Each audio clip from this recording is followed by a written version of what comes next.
대한민국에서 군과 관련된 문제가 발생했다면 전 국민이 그 문제에 대해 굉장히 민감하게 반응하는데요. 그 이유는 아무래도 20대 초반 꽃다운 청춘들이 나라를 위해서 의무적으로 군대에 징집되기 때문일 겁니다.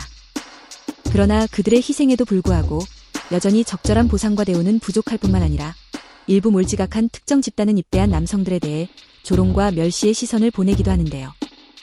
이번 12사단 훈련병 사건에서도 군대에 대한 부정적인 시각이 여전히 많은 것은 당연했고, 무엇보다 양성평등을 외치는 대한민국 속에서 남성만이 병역의 의무를 진다는 것이 차별이라는 의견도 다수 나오고 있습니다.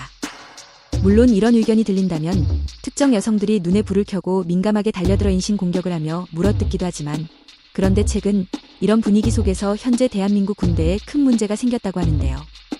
오늘은 이 이슈에 대해 알아보겠습니다. 대한민국은 세계에서 유일한 분단 국가이며 북한과의 전쟁이 완전히 종결된 것이 아닌 아직까지 휴전 상태라는 것을 다들 아실 겁니다. 역사적으로 우리나라는 지리적 특성으로 인해 외세의 침략을 많이 받아왔고, 게다가 여전히 전쟁 중이기에 우리 대한민국은 국방에 대해 굉장히 신경을 쓰는 나라 중 하나인데, 지난 정부에서 내세운 국방개혁 2.0과 이번 정부에서 발표한 국방혁신 4.0의 내용을 보면 대한민국 국방에 대한 중장기적인 플랜으로 첨단 과학기술 분대 건설 등 다양한 목표를 제시하고 있는데, 기껏 세운 이 계획이 현재 이대로라면 제대로 수행조차 할 수 없다고 합니다. 그 이유는 여러분들도 이미 아시다시피 우리나라는 현재 심각한 인구 문제를 겪고 있고, 이 문제는 곧장 국군의 병력 감소와 연결되기도 하는데요.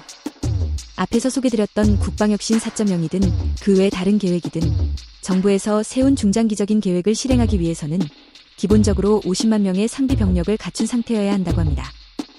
그런데 결국 현 상태는 병력이 50만에서 더 줄어들고 있으며 별다른 조치가 없다면 계속해서 병력은 감소할 것이기에 문제는 더욱 심각해질 것이랍니다. 병무청 실제 발표 자료에 따르면 20세 남성 인구는 올해 25만 명에서 2040년 14만 명으로 감소할 전망이라는데, 국방 예산 편성에 활용되는 중장기 계획은 상비 병력 50만 명을 기준으로 만들어졌기 때문에 이미 정부가 수립한 계획이 어긋나고 있는 것입니다.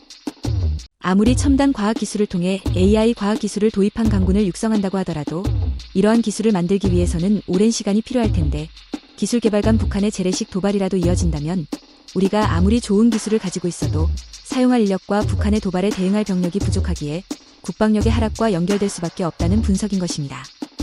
결국에는 지금 군의 징병체제를 유지하기 위해서 여러 방안이 대두되었는데, 의무복무 기간을 연장한다거나 군무원 혹은 여간부를 적극적 활용하는 방안과 국외 난민이나 이민자 혹은 용병을 활용하는 대책이 나왔지만 어디까지나 일시적인 방안에 불과하기 때문에 결국 문제의 근본을 해결할 수 있는 대책이 필요한 상황이라고 합니다.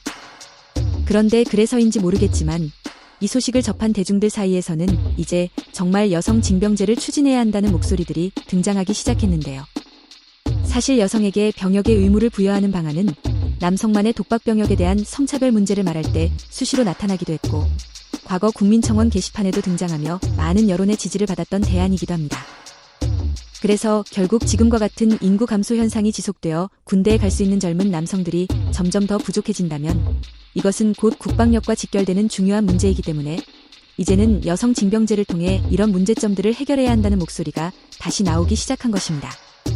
그리고 현재 여성에게 병역의 의무를 부여하는 것에 대해 타 국가는 이미 긍정적으로 검토하고 있다는데요. 우크라이나와 러시아의 전쟁으로 인해 불안해진 유럽과 세계 정세에 따라 올해 초 덴마크에서는 러시아의 위협에 대비하기 위해 여성 징병제를 도입한다 전하기도 했습니다. 또한 지난달 미국 역시 병력 자원 부족 현상에 대해 심도 깊은 논의가 이루어졌고, 여성 징병제에 대한 긍정적 검토가 진행되고 있는 상황이라는데, 법을 개정하여 여성도 징병 대상으로 등록하려는 행동을 보이기도 했습니다.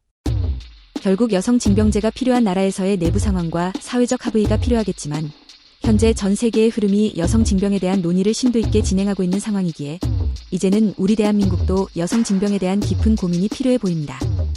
물론 우리나라 내부를 좀먹고 있는 극단적인 특정 집단과 그들의 의견을 적극적이고 스윗하게 반영하려는 사람들이 존재하는 현재의 대한민국 특성상 이번 12사단 여중대장과 같은 인재들이 군대에서 일하게 된다는 우려를 전하는 반응도 존재하지만, 당장 지금 눈앞에 닥친 병력 감소 문제를 적극적으로 해결하고자 한다면 여성 징병에 대한 논의는 충분히 가치가 있을 것입니다.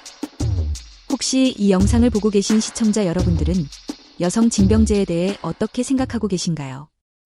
댓글로 의견을 남겨주시면 감사드리겠습니다.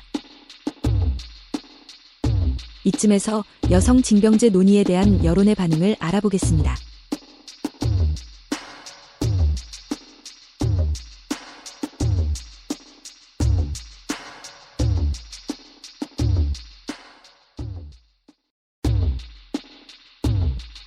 오늘의 영상은 여기까지입니다. 다음에 더 좋은 영상으로 찾아뵙겠습니다. 구독과 좋아요 잊지 마시고요. 시청해주셔서 감사합니다.